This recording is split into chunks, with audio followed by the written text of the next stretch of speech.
What is going on, basketball fans, and welcome back to NBA GOAT News. The Boston Celtics flexed their depth and defensive prowess on Monday night, cruising past the Miami Heat 108-89 at TD Garden. Jaylen Brown led the charge with 29 points, while Peyton Pritchard electrified the home crowd with 25 points off the bench, becoming the first Celtic since Isaiah Thomas in 2015 to notch 20-plus bench points in 4 consecutive games. Jason Tatum added a double-double with 18 points and 11 rebounds, while Derek White chipped in 19 points to solidify Boston's 8th win in 9 outings. The Celtics were without several key players, including Drew Holiday, Al Horford, and Kristaps Porzingis, but their depth proved more than enough against a shorthanded Miami team missing Jimmy Butler. The game started with promise for Miami as they jumped to a quick 7-0 lead. However, the Celtics roared back, outscoring the Heat 17-2 in a blistering run to seize control. Boston built a double-digit lead early in the second quarter, extending it to 20 points in the third. The defining moment came as the third quarter ended, with Pritchard weaving through Miami's defense to beat the buzzer with a crafty left-handed layup. The basket pushed Boston's lead to 22 points, their largest of the night, and symbolized the Celtics' relentless effort. For Miami, rookie Jamie Jacquez Jr. impressed with 19 points and 10 rebounds, while Tyler Hero matched his output with 19 points of his own. However, Miami's struggles from beyond the arc, 23%, and the field, 36%, were too much to overcome. Despite missing key players, Boston showcased its depth and resilience. They've yet to lose consecutive games this season. Miami's shooting woes continued to hinder their ability to compete in tough matchups, especially without Jimmy Butler. With another dominant performance in the book, the Celtics continue to look like a team poised to defend their title, while the Heat will aim to regroup and find consistency moving forward. The Atlanta Hawks extended their winning streak to 4 games Monday night, defeating the New Orleans Pelicans 124-112. Trae Young orchestrated the offense brilliantly, notching his 15th double-double of the season with 12 points and 15 assists, while DeAndre Hunter celebrated his 27th birthday in style, leading the Hawks with 22 points off the bench. The first half saw a scrappy Pelican squad led by CJ McCollum's impressive 29-point performance,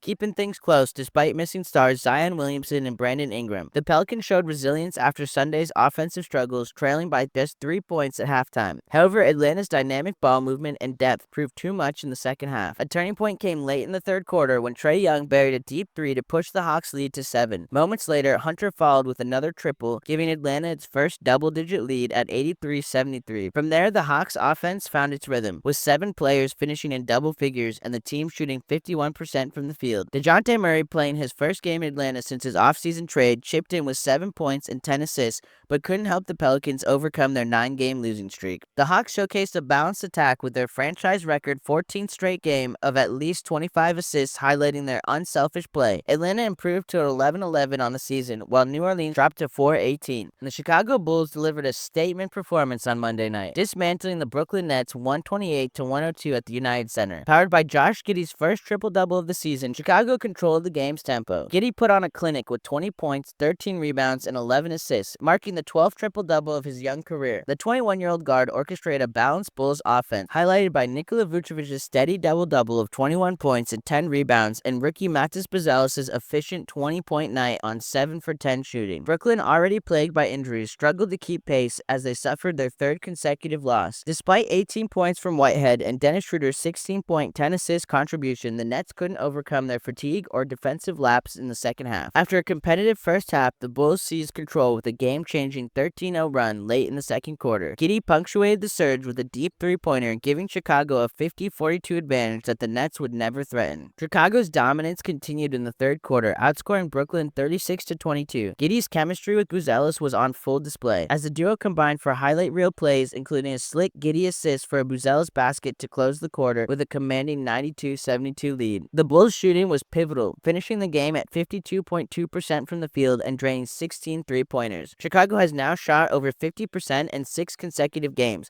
the NBA's longest streak this season. The Minnesota Timberwolves made a bold statement Monday night, smothering the Los Angeles Lakers in a stifling defensive performance to claim a 109-80 win at the Target Center. Julius Randle led the charge for Minnesota with 18 points, while Rudy Gobert delivered a commanding 17-point, 12-rebound double-double. Gobert's defensive mastery was on full display, punctuated by a rare fast-break dunk off a steal late in the third quarter, energizing the home crowd. Naz Reid and Alexander Walker each chipped in 15 points off the bench, further bolstering favoring the Wolves' balanced attack. While Anthony Edwards struggled offensively, shooting just 3 for 13 for 8 points, his Olympic teammates on the Lakers, LeBron James and Anthony Davis, found no rhythm of their own. James finished with a quiet 10 points, extending his slump to 19 straight missed three-pointers, and Davis managed only 12 points and 11 rebounds. Despite a solid 20-point effort from D'Angelo Russell in his return to the lineup, the Lakers fell flat, recording their lowest point total since a crushing 122-73 loss to Dallas in 2017. Rookie coach J.J. Redick called his team's performance uneven and inconsistent, and Monday's blowout loss provided little evidence to challenge that assessment. Now losers of 5 of their last 7, the Lakers need to rediscover the grit and offensive spark that carried them early in the season. With their defense locked in, Minnesota checked 2 critical boxes, improving their transition offense and finding consistency from deep. They buried 15 of 35 attempts from beyond the arc and racked up 20 fast break points, a testament to their growing offensive versatility. Late in the third quarter, Gobert intercepted an inbounds pass from Max Christie and sprinted coast to coast for a huge dunk. The play epitomized the Timberwolves' defensive dominance and slammed the door on any chance of a Lakers comeback. Minnesota held their opponent under 100 points for the second consecutive game and 4th time this season. The Wolves, who led the league in scoring defense last year and once again asserting themselves as a defensive juggernaut. If you want more NBA news, highlights, and game